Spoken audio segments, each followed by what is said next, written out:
भाई मैंने कल ही मैंने इस बात को मैंने स्पष्ट किया था। संसदीय बोर्ड की बैठक परसों हुई है। बोर्ड में कई बातों पर चर्चा हुई है, कई फैसले लिए गए हैं जिससे विधिवत तरीके से अभी तक मुझे अवगत नहीं कराया गया है। कल संभवतः सुबह 11 बजे के आसपास हम लोगों की बैठक है, जिसमें संसदीय बोर्ड के अध्यक्ष हुलास पांडे जी और हमारे बिहार प्रदेश के अध्यक्ष राजू तिवारी जी और बाकी पार्टी के तमाम वरिष्ठ नेता, राष्ट्रीय पदाधिकारी और प्रदेश के पदाधिकारियों के साथ बैठक है, जिसमें औपचारिक तौर पर संसदीय बोर्ड में क्या निर्णय लिए गए इस फैसले से भी अवगत कराया जाएगा और पार्टी की इन उपचुनावों को लेकर क्या रणनीति होगी उस पर अंतिम मोहर संभवतः कल लगा दी जाएगी। तस्वीरें बंधन के अंदर अच्छा नहीं चल रहा है भाई मैं तो कह ही रहा हूँ, मैं तो चाहता हूँ कि कहीं आप लोग लिख के रख लीजिए। पिछली बार भी मैंने कहा था कि एनडीए में बहुत समय तक मुख्यमंत्री नीतीश कुमार जी नहीं रहेंगे और बहुत जल्द महागठबंधन की ओर वो जाएंगे।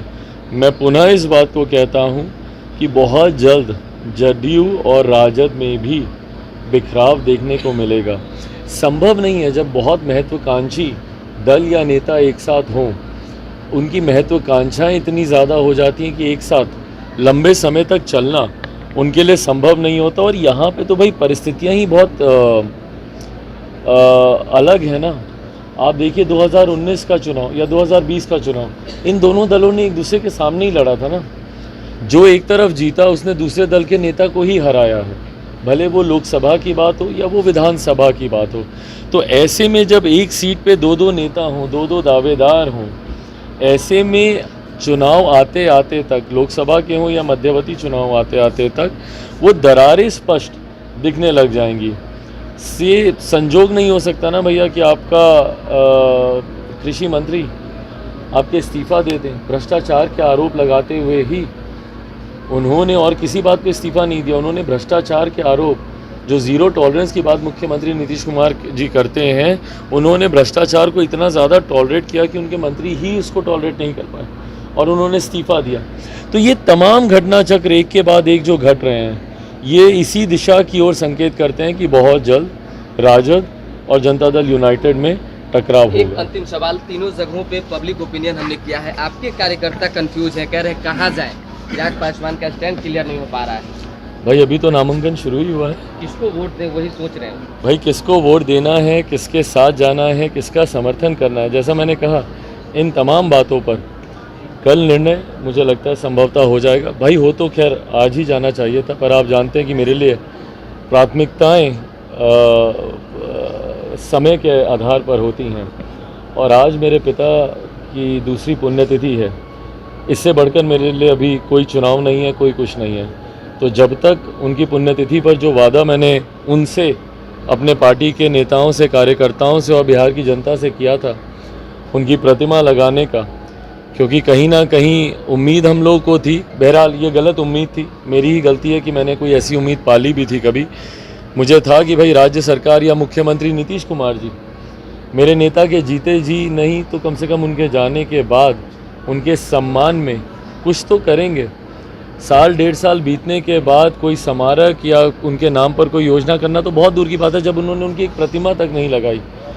जिस व्यक्ति ने 50 साल से ज़्यादा सक्रिय राजनीति में दिए हों, बिहारियों के लिए दिए हों, जो छात्र राजनीति में जेपी के साथ जिन्होंने छात्र राजनीति की अपनी शुरुआत की हो, समाजवाद का मजबूत सशक्त चेहरा रहे हों, सामाजिक न्याय की लड़ाई जिन्होंने निरंतरता में लड़ने का काम किया, और कोई ऐसा विभाग नहीं है जहाँ पे मेरे नेता, मेरे पिता ने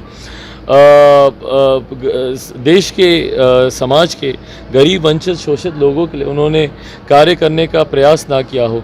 ऐसे में उनके जाने के बाद राज्य सरकार और मुख्यमंत्री नीतीश कुमार जी की उदासीनता उनके प्रति स्पष्ट दर्शाती है कि भाई उनके जाने के बाद भी मुख्यमंत्री जी उनका अपमान करना नहीं भूले। ऐसे में ये वादा मैंने खुद से, मेरे नेता से और हमारे समर्थकों से किया था कि बिहार के हर एक ज़िले में उनकी प्रतिमा लगाऊंगा। शुरुआत हम लोगों ने उनकी कर्मभूमि हाजीपुर से की थी और ये वादा किया था मैंने कि उनके पैतृक गांव, हमारे पैतृक गांव शहर बन्नी में उनकी पुण्यतिथि के दिन उनकी आदमकद प्रतिमा वहां पर भी लगाई जाएगी।